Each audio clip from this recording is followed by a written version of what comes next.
All right, everyone, so let's get right into it because this is a topic that so many people struggle with. And honestly, it's holding you back from making some serious money. We're talking about the psychology of procrastination when it comes to investing. It's that little voice in your head that says, I'll start next month, or I need to save up more first, or my personal favorite, the market looks a little shaky right now. We've all been there. But before we dive into the deep end, I have to get the legal stuff out of the way. The content on this channel is for educational and informational purposes only and does not constitute financial, investment, or trading advice. All investing involves risk, and you should always conduct your own research or consult with a qualified professional before making any financial decisions. We are not financial advisors. Now, with that said, let's be real. The biggest obstacle to building wealth isn't a lack of money or a lack of opportunity. It's the mental game. It's the fear, the doubt, and the sheer paralysis that comes from overthinking every single move. You see the headlines, you hear stories from friends who lost money, and suddenly, putting your hard-earned cash into the stock market feels like jumping out of a plane without a parachute. It's completely understandable, but it's also completely conquerable if you know what you're up against. So, get ready to smash the like button for the YouTube algorithm, because today, we're breaking down the biggest psychological barriers that stop people from investing, and how to overcome them. We're going to dissect each one of these fears, piece by piece, and give you the practical, no-nonsense strategies you need to push past them. By the end of this video, my goal is that you'll not only understand why you've been procrastinating, but also have a clear roadmap to finally get started and begin building your financial future. It's going to be a good one, so grab a cold brew and let's get into it. So, let's start with the absolute biggest, most common fear that paralyzes almost everyone, the fear of losing money. This is something called loss aversion, and it's a powerful psychological bias. Studies have shown that the pain of losing, let's say, $100 feels twice as bad as the pleasure of gaining $100.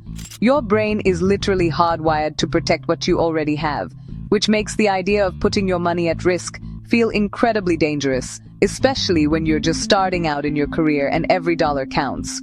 You've worked hard for your money. You've put in the hours, you've sacrificed, and the thought of watching your account balance go down, even temporarily, can be gut-wrenching. I get it. When I made my first few investments, I would check my portfolio obsessively. Every time the market dipped, even by a fraction of a percent, my stomach would drop. I'd think, what if this is it? What if I lose everything? It's a natural reaction, but it's also a destructive one if you let it control your decisions. The thing is, especially for young investors, you have the single most valuable asset on your side: time. Let's say you're in your 20s or 30s. You have decades of earning potential ahead of you. A loss you take today is not just recoverable. It's a learning experience that pays dividends down the road. Think of it like this. It's better to make a small mistake with $1,000 now than a massive mistake with $1 million later when the stakes are much, much higher. Early losses, while painful in the moment, are essentially tuition you pay to the school of investing. They teach you about your own risk tolerance. They force you to learn about diversification. They show you firsthand that markets go up and down, but over the long term, they have historically trended upwards. Seeing a small dip and realizing the world didn't end is a powerful lesson that you can't get from a book. It's like learning to ride a bike. You're probably going to fall and scrape your knee, but that's how you learn to balance. The key here is to reframe your mindset. You're not just trying to avoid risk at all costs. That's impossible. Instead, your goal should be to build a resilient mindset. A resilient investor understands that volatility is part of the game. They don't panic sell when the market gets choppy. They see downturns not as a catastrophe, but as a potential buying opportunity, a chance to buy great assets at a discount, almost like a Black Friday sale for stocks. So, how do you actually do this? First, only invest money that you won't need for the next 5 years. This is crucial. If you're investing your emergency fund or money you've saved for a down payment next year, of course you're going to be terrified of losing it. Create a separate bucket of money specifically for long-term investing. This mental separation makes it so much easier to stomach the short-term fluctuations because you know your immediate financial security isn't on the line. Second, start small. You don't need to dump your entire life savings into the market on day one. Start with an amount that feels almost insignificant, maybe $50 or $100 a month. The goal isn't to get rich overnight, it's to get comfortable with the process. It's to prove to yourself that you can handle the emotional ups and downs. Once you see that your small investment didn't vanish into thin air, your confidence will grow.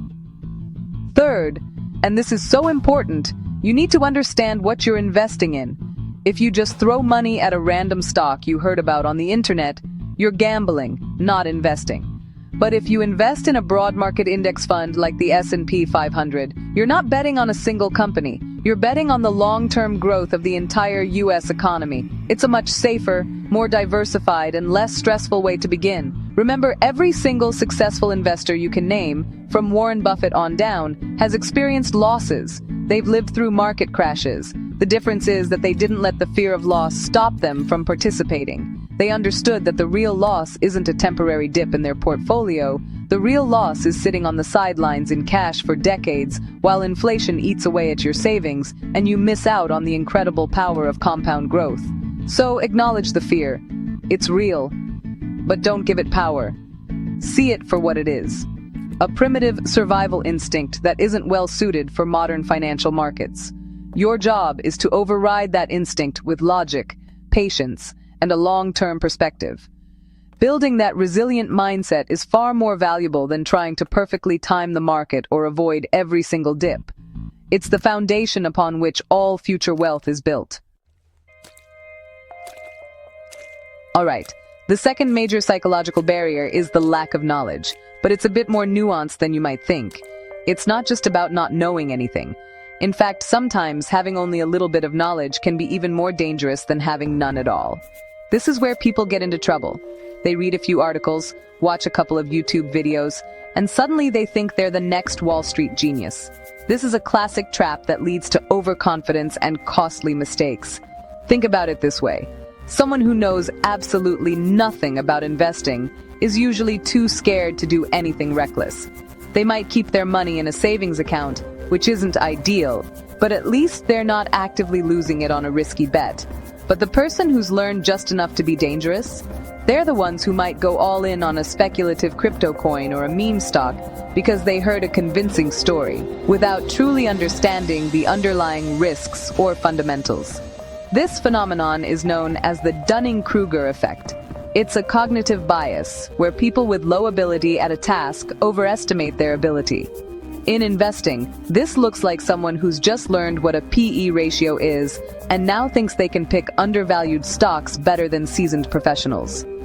They mistake a small amount of information for a deep understanding, and that's a recipe for disaster. They don't know what they don't know. So what's the solution? It's not to remain ignorant. The solution is a commitment to continuous and comprehensive financial education. This doesn't mean you need to get a degree in finance or become a certified analyst. It means building a solid foundation of knowledge from reliable sources. This is non-negotiable. You wouldn't perform surgery after watching a few medical dramas. So why would you perform surgery on your own finances with the equivalent level of training? The first step is to read, and I mean really read. Pick up some of the classic, time-tested books on investing. Books like The Simple Path to Wealth by J.L. Collins or A Random Walk Down Wall Street by Burton Malkiel are fantastic starting points.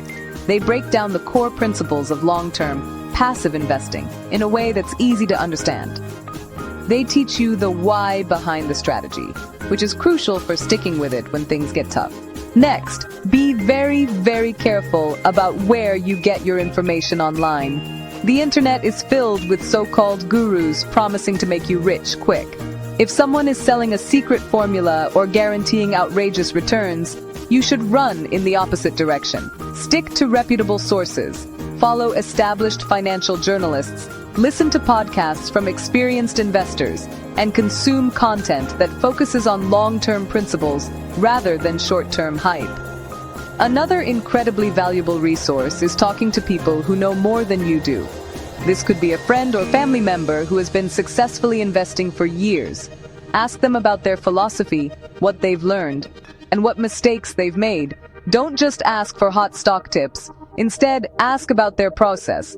How do they research? How do they handle downturns? You can learn a ton from their experience. And of course, there's the option of consulting with a qualified professional, like a fee-only financial advisor. Now, I know what you're thinking, Graham, aren't those expensive? They can be. But for some people, the cost is well worth the peace of mind and the personalized guidance. A good advisor won't just tell you what to invest in, they'll act as a behavioral coach, helping you stay the course and avoid making emotional decisions. The goal of all this education isn't to become an expert stock picker. For 99% of people, that's a losing game. The goal is to understand the fundamentals of asset allocation, diversification, risk management, and the importance of a long-term perspective. It's to learn enough to know that trying to time the market is a fool's errand, and that a simple, low-cost index fund strategy is the most reliable path to wealth for most people. Ultimately, true knowledge in investing leads to humility. The more you learn, the more you realize how much you don't know and how unpredictable the world can be. This humility is what protects you from taking stupid risks. It's what keeps you grounded in a sound, evidence-based strategy instead of chasing the latest fad. So, before you invest a single dollar, invest in yourself. Your future self will thank you for it, with interest. Okay, let's talk about the big one that scares even seasoned investors from time to time: market volatility. This is the daily, weekly, and monthly roller coaster of ups and downs that you see on the news.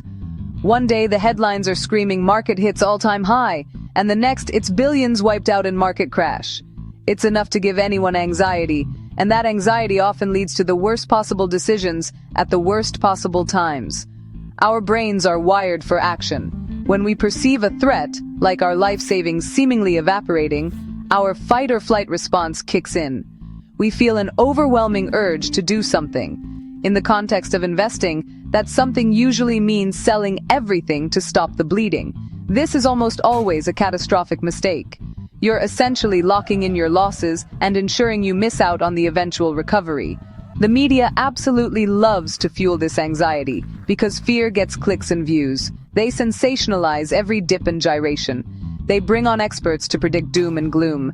It's financial entertainment, not financial advice. If you're glued to CNBC all day, watching every tick of the market, you are setting yourself up for emotional failure. You're turning a long-term game into a high-stress, minute-by-minute gamble. The secret to dealing with market volatility is ridiculously simple, yet incredibly difficult to execute: patience. You have to understand and truly internalize the concept that long-term time in the market is infinitely more important than timing the market.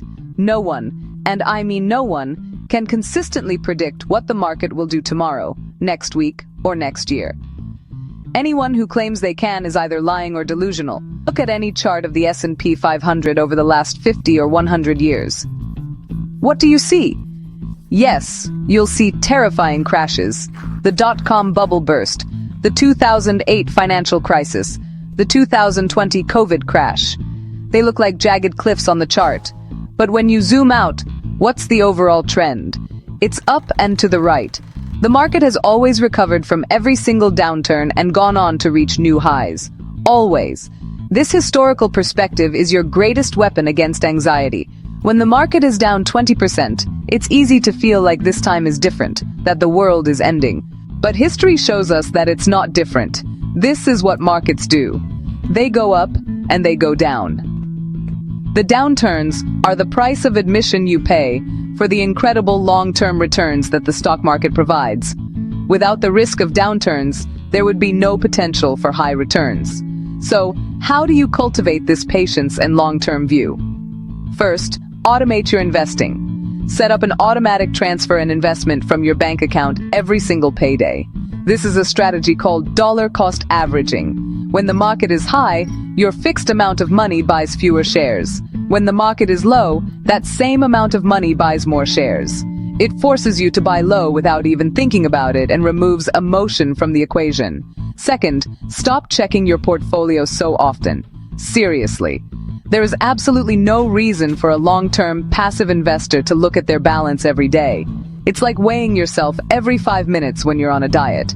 The small fluctuations will drive you crazy. Check it once a quarter, or maybe once a month at most. The less you look, the less you'll be tempted to tinker, and the better your returns will likely be. Third, have a plan and write it down. Create an investment policy statement. This sounds fancy, but it's just a simple document that outlines your financial goals, your time horizon, and your strategy. For example, my goal is to retire in 30 years. I will invest 15% of my income into a low-cost, globally diversified index fund portfolio. I will not sell based on market news or performance. I will only rebalance once a year. Having this written down gives you a rule book to follow when your emotions are running high. Remember, the stock market is a device for transferring money from the impatient to the patient. Your job is not to outsmart the market. Your job is to let the market work for you over a long period. Volatility is not the enemy. It's a normal feature of a healthy, functioning market. By embracing a long-term perspective, automating your process, and tuning out the noise, you can ride the roller coaster without getting sick and arrive at your financial destination. Now we need to talk about a psychological trap that can be just as damaging as fear, its evil twin, overconfidence. This often goes hand in hand with another dangerous bias, the herd mentality. This two-headed dragon is what fuels speculative bubbles and causes people who should know better to make incredibly risky bets. It's the feeling that you've cracked the code, that you're smarter than everyone else, or that you can't possibly lose if everyone else is doing the same thing. Overconfidence often strikes after you've had a bit of success. Maybe you bought a stock and it doubled in a few months. Suddenly, you start to feel like a genius. You think your success was due to your brilliant skill and insight, rather than what it probably was: luck. This leads you to take bigger and bigger risks, convinced that you can't miss. You start day trading, or you put all your money into one speculative asset, ignoring the timeless principles of diversification. The market has a brutal way of humbling the overconfident. All it takes is one bad bet to wipe out years of patient saving and investing. This is why it's so critical to maintain a healthy dose of humility. You have to constantly remind yourself that you don't know what's going to happen next. Your success so far might be skill, but it's probably a healthy dose of being in the right place at the right time. Don't let it go to your head. The other side of this coin is the herd mentality, also known as FOMO, or the fear of missing out. This is when you see everyone around you seemingly getting rich off a particular stock, cryptocurrency, or investment trend, and you feel an overwhelming urge to jump in, even if you don't understand it. You're not investing based on research or fundamentals. You're investing based on social pressure and the fear of being left behind. Think back to the GameStop saga or the peak of every crypto bull run. People who had never invested before were suddenly pouring their life savings into highly volatile assets, simply because everyone else was doing it, and they saw screenshots of massive gains on social media. The story always ends the same way. The bubble pops, the herd panics and sells, and the latecomers are left holding the bag with massive losses. The herd mentality is a powerful evolutionary instinct. In ancient times, if the herd started running, you ran with them. You didn't stop to ask why, because if you did, you might get eaten by a lion. But in modern financial markets, this instinct is deadly. The time to be greedy is when others are fearful, and the time to be fearful is when others are greedy. Following the herd is almost always a strategy to buy high and sell low. So, how do you protect yourself from this two-headed dragon? The number one defense is to do your own research. Period. Never ever invest in something just because someone else told you to, whether it's your friend, a random person on Reddit, or even a YouTube creator like me. You need to understand what you are buying and why you are buying it. You need to have your own conviction, based on your own work. This means if you're going to invest in an individual company, you need to read their annual reports. You need to understand their business model, their competitive advantages, and their financial health. If you're not willing to do that work, then you have no business buying individual stocks. It's that simple. Stick to broad market index funds, where the research has essentially been done for you by the market itself. Another key defense is to practice good mental and emotional hygiene. This means recognizing when FOMO is creeping in. When you feel that anxious urge to buy something that's skyrocketing, take a step back, take a deep breath, close the app, go for a walk. Force yourself to wait 24 or 48 hours before making any decision. More often than not, that cooling off period will allow your rational brain to take back control from your emotional brain. And finally, track your decisions. Keep an investment journal. Write down why you bought a particular asset, what your thesis was, and what your expectations were. When you review this journal later, it provides an honest, unfiltered look at your thought process. It will quickly show you whether your successes were due to skill or luck, and it will highlight the times you got caught up in hype. This self-awareness is crucial for avoiding the same mistakes in the future. Overcoming overconfidence and the herd mentality is about developing independence of thought and emotional discipline. Alright, let's tackle the final, and perhaps most pervasive psychological barrier of them all. The belief that you need to be wealthy to even begin investing. This is a myth that keeps so many people on the sidelines, waiting for a magical day when they'll suddenly have a large lump sum of money to properly start investing. They think, once I get that big promotion, or once I pay off all my debt, or once I have $10,000 saved up, then I'll start. This line of thinking is a classic form of procrastination, and it's incredibly destructive to your long-term financial health.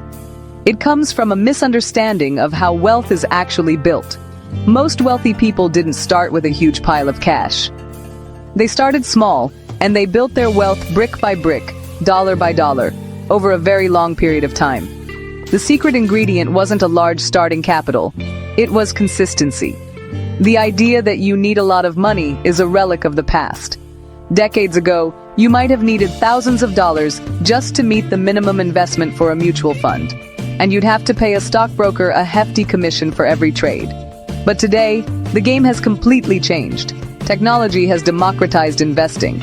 With fractional shares and zero-commission trading apps, the barrier to entry is effectively zero.